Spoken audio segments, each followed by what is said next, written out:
خانقاہ ربانیہ نقشبندیہ روحانی معالج پیر مفتی احسن محمود نقشبندی صاحب۔ حسد کہتے ہیں کہ کسی بندے کے پاس اللہ پاک کی کسی نعمت کو دیکھ کر دل میں یہ خیال پیدا کرنا کہ اللہ پاک نے اس کو یہ نعمت کیوں دی ہے۔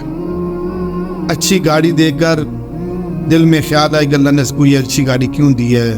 اچھا گھر دیکھ کر کہ اس کو اللہ پاک نے گھر کیوں دیا ہے۔ اچھا عہدہ دیکھ کر، اچھی صحت دیکھ کر، اس کا مال دیکھ کر، اس کی زمینیں اور جائیداد دیکھ کر کہ اللہ پاک نے اس کو یہ نعمتیں کیوں دی ہیں۔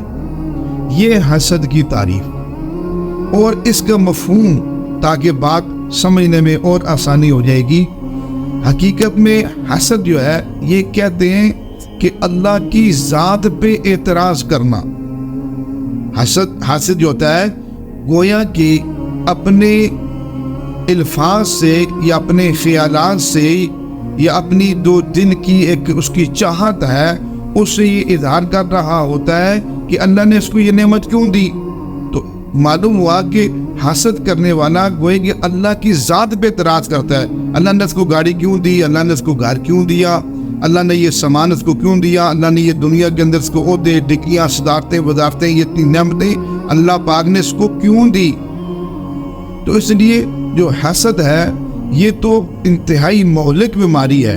اب اس کے مقابلے میں جو رشک ہے، جسے غبطہ بھی کہتے ہیں، جسے جائز قرار دیا، کہ وہ کیا ہے کہ آدمی کسی کے پاس اچھی گاڑی دیکھے، دیکھ کر یہ دل میں کہے یا اللہ جس طرح میں آپ کا بندہ ہوں یہ بھی آپ کا بندہ ہے، آپ نے اس کو گاڑی دی ہے، اللہ جی آپ مجھے بھی گاڑی دے دیں۔ کسی کے پاس اچھا مکان دیکھا تو دیکھ کر دل میں یہ کہا کہ یا اللہ میں بھی آپ کا بندہ ہوں، آپ نے اس کو اتنا اچھا مکان دیا ہے، آپ یا اللہ مجھے بھی مکان دے دیں۔ اب یہاں تک یہ بات کہنا اس کی شریعت اجازت دیتی ہے، اور یہ بات کہنا بھی جائز ہے، اس طرح کا کہنا جائز ہے۔ اور علماء نے لکھا ہے کہ اگر ہم دینی امور کے اعتبار سے اگر رشک کریں گے تو وہ اور اللہ کو بہت زیادہ محبوب ہے۔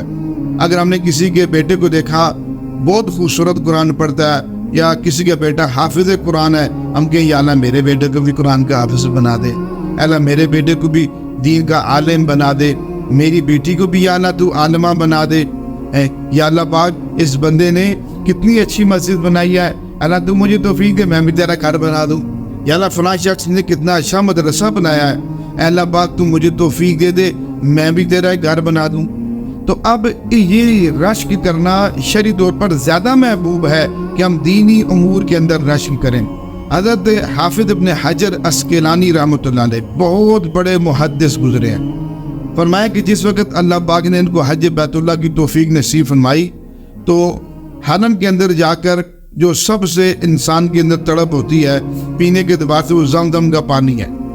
تو اور حضور پاک صلی اللہ تبارک و تعالی علیہ وسلم فرماتے ہیں کہ زمزم کا پانی پینے سے پہلے جو دعا کریں گے اللہ پاک اس کو قبول فرماتے ہیں۔ تو اب کتابوں میں لکھا ہے کہ حافظ ابن حجر عسقلانی رحمۃ اللہ علیہ اتنے بڑے محدث، اتنے بڑے محقق، جب پہنچتے ہیں زمزم کا پانی ہاتھ میں لے کر دعاؤں میں کیا کہتے ہیں کہ اللہ حافظ ذہبی رحمۃ اللہ علیہ یہ بھی بہت بڑے محدث ہیں، ان کا حافظہ بڑا قوی تھا، بڑا مضبوط حافظہ تھا، تو پانی لے کر دعا کرتے کہ اللہ جیسے آپ نے حافظ ذہبی رحمۃ اللہ علیہ کو حافظہ دیا ہے، اللہ تو مجھے بھی ایسا حافظہ نصیب فرما دے۔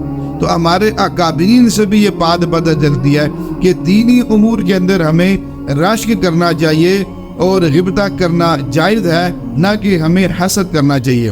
اس لیے یاد رکھیے حسد بہت ہی مہلک قسم کی بیماری ہے، اس لیے حاسد اپنے حسد کی آگ میں جل کے خود بسم ہو جاتا ہے، کسی کا کچھ بگاڑ نہیں سکتا۔ اس لیے ہر نفع ہر نقصان انسان کو جو پہنچتا ہے وہ اللہ کی طرف سے پہنچتا ہے۔ حاسد اپنی آخرت خراب کرتا ہے اور کچھ نہیں کرتا۔ اس لیے حضور پاک صلی اللہ تبارک و تعالی علیہ وسلم نے حاسد کے بارے میں فرمایا، حسد کرنے والے کے بارے میں فرمایا، اس کی عمر بھر کی نیکیاں اللہ پاک یوں جلا کے راکھ کر دیتے ہیں جس طرح سوکھی لکڑیوں کو آگ جلا کے راکھ کر دیتی ہے۔ اللہ پاک کی بارگاہ میں دعائیں اللہ جل شانہ ہم سب کو حسد جیسی مہلک بیماری سے محفوظ فرمائے اور ہم سب کو عافیت کے ساتھ اللہ پاک زندگی گزارنے کی توفیق نصیب فرمائے۔ وآخر دعوانا ان الحمدللہ رب العالمین۔ ہمارے ہاں جادو، جنات، بندش اور نظر بد کا شافی علاج قرآن و سنت کی روشنی میں کیا جاتا ہے۔